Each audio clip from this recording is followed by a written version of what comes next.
The collapse of an economy is never just about numbers, charts, or bank accounts. It is the collapse of meaning itself. When the Great Depression arrived, it did not simply erase wealth. It tore apart the very structure of human identity, especially for men. For centuries, society had tied masculinity to one thing: the ability to provide. And then, almost overnight, that definition was stripped away. What followed was a silence heavier than the chaos of Wall Street. In homes, in kitchens, in dimly lit bedrooms, men sat with an emptiness no money could fill. It was not only wealth that vanished, it was dignity itself, the fragile fabric that holds a person's sense of worth together. Imagine that morning in October 1929. Men in tailored suits stood on marble floors, their chests once filled with pride, their voices once commanding. But as numbers tumbled like broken glass, the illusion shattered. A man could go to bed a titan and wake up a beggar. And what happens when the role of provider, the cornerstone of male worth, evaporates? He does not just lose money, he loses the very narrative of his existence. The hunter with no prey becomes indistinguishable from the hunted. The husband becomes a hollow shadow at his own dinner table. The cruelty of this collapse is not only that men failed, it is that women, with an ancient and merciless instinct for survival, recalibrated their criteria in the blink of an eye. A man's worth was no longer measured in assets, but in essence. What remained when the houses were repossessed, when the farms turned to dust, when the briefcases were filled not with contracts, but with shame?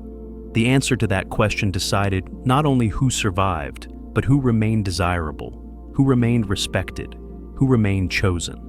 For the first time, women with modest incomes, secretaries, nurses, factory workers, held the scepter of power. Their $15 a week was no longer small change. It was life itself.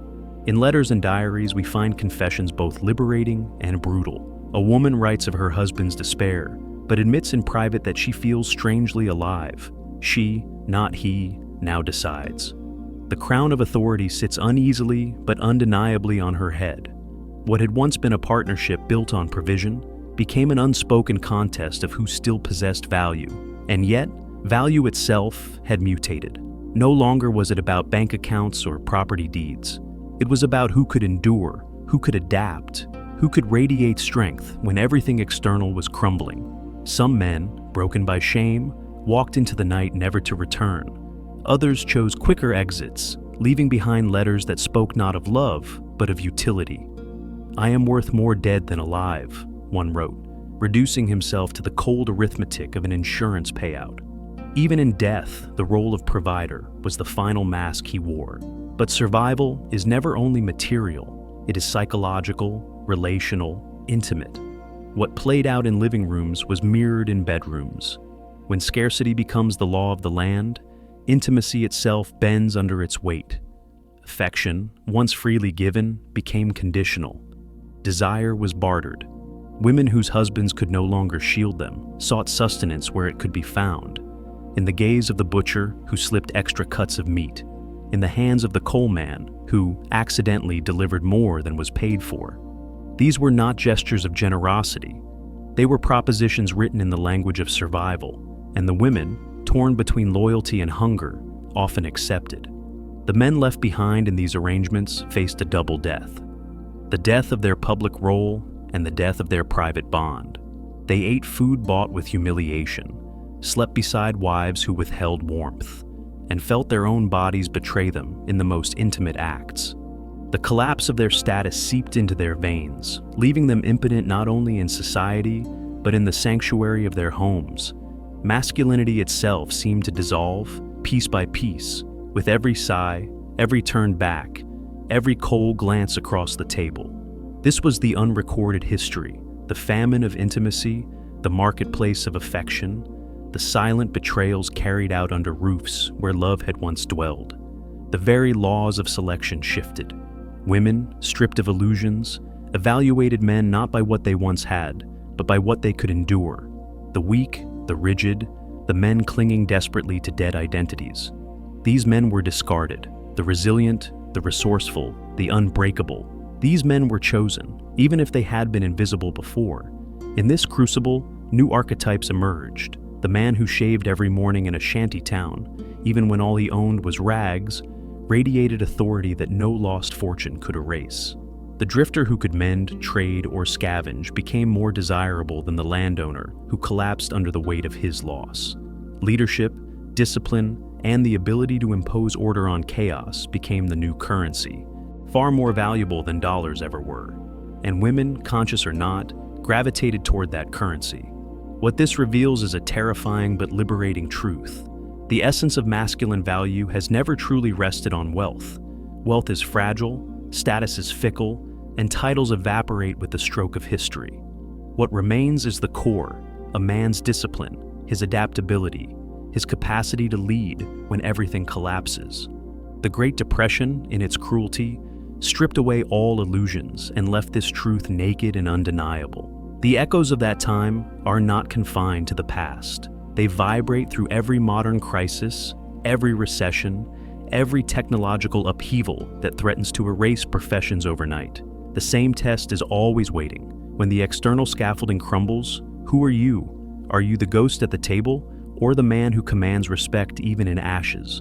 This is why the Great Depression is not just an economic story, but a psychological one, a sexual one, a philosophical one. It forced humanity to confront its deepest instincts, to renegotiate the unspoken contracts between men and women, to expose the brutal Darwinian core beneath the polite veneer of society. And in doing so, it revealed that survival, respect, and love itself bend not toward wealth, but toward strength of being. The lesson is merciless, but it is also empowering. If everything can be taken away, and yet value still exists, then true value has never been external. It has always been internal, forged in adversity, unshaken by collapse. A man is not what he owns, but what he embodies. The world may burn, but the captain still shaves in cold water. And in that act of defiance, he commands not just respect, but desire. This is only the beginning of the abyss the Great Depression opened, the surface of a darker, more intimate unraveling, where love became a transaction and the bedroom turned into a marketplace. It is within that hidden theater of survival that the most haunting revelations of human nature unfold. The deeper one peers into the era, the more haunting the revelations become. Behind closed doors, survival stripped away every pretense, and intimacy became another battlefield. A wife no longer gave herself freely out of affection, but parceled out warmth as though it were bred in a famine. A husband, once proud, now measured his worth in sighs and silences, shrinking into himself as though shame were a second skin. In those dim rooms, the sacred bond of love was bartered for coal, for meat, for medicine. What had been the language of devotion became the language of transaction. The marriage bed, once a sanctuary, was transformed into a cruel marketplace where loyalty was weighed against hunger. Some women struck silent bargains with neighbors, trading pieces of their own soul to keep their children alive. Some men endured these betrayals with eyes lowered, swallowing humiliation with every meal placed before them. Others collapsed entirely, consumed by a despair deeper than poverty itself. The despair of knowing their very existence no longer held value in the eyes of those they loved.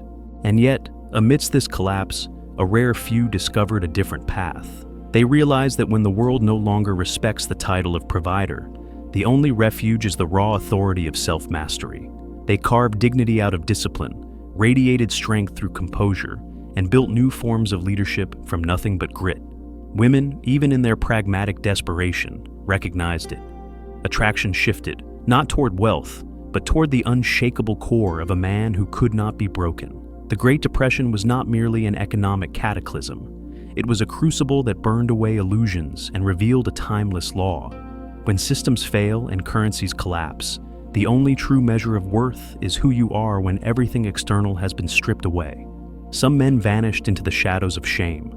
Others, stripped bare, stood taller than before.